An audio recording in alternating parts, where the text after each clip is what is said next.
Hello again, friends, and it's Carpo.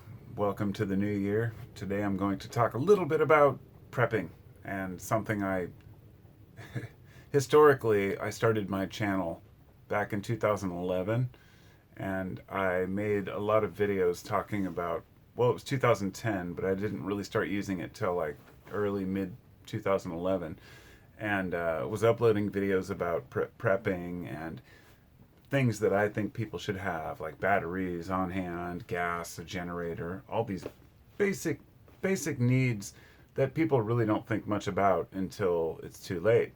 And growing up over the last, 20 years maybe, I've been really into preparing, buying dry food, things like that, way back in the past. I mean, I don't think about it anymore. I'm not one of the Doomsday Preppers. I'm the opposite. I'm the guy who heard that, hey, something might happen, we might need to prepare, so go out, get what I need, and then store it away and leave it and not worry about it.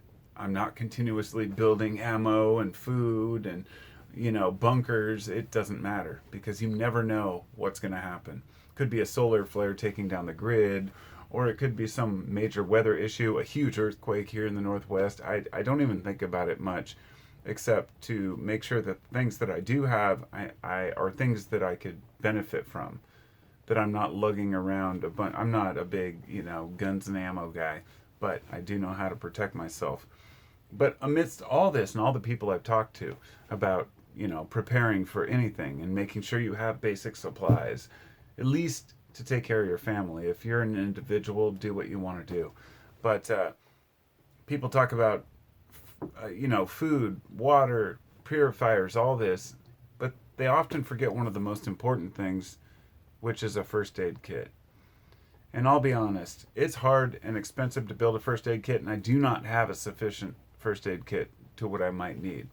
But skip the Band-Aids and all that crap. That's not the issue.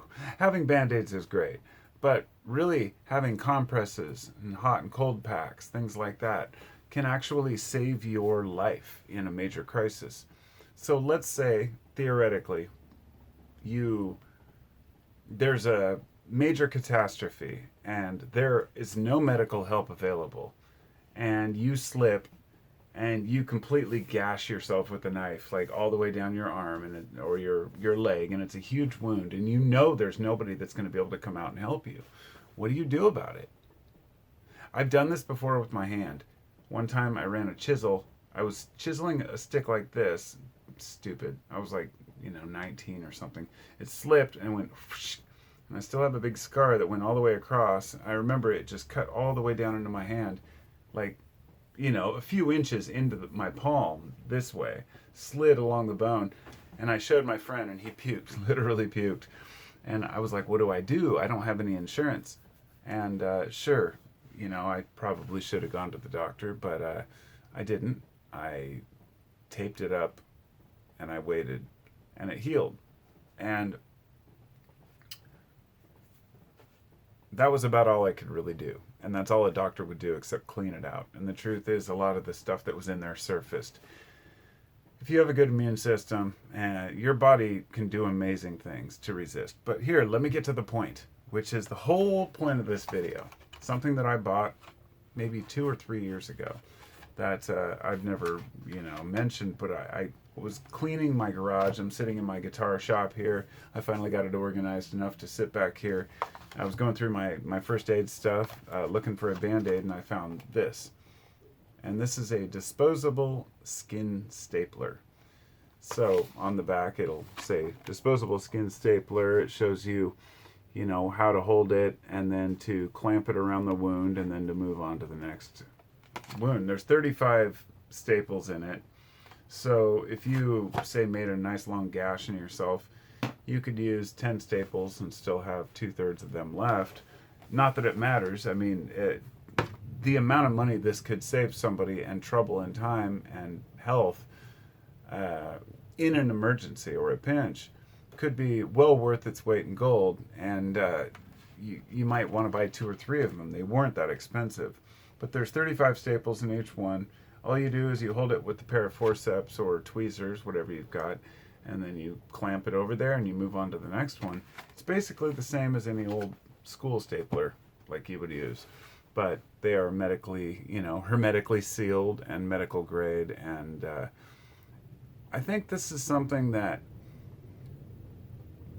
a lot of people overlook, is that we have access right now to pretty much anything we could want through Amazon, eBay, wherever you want to go.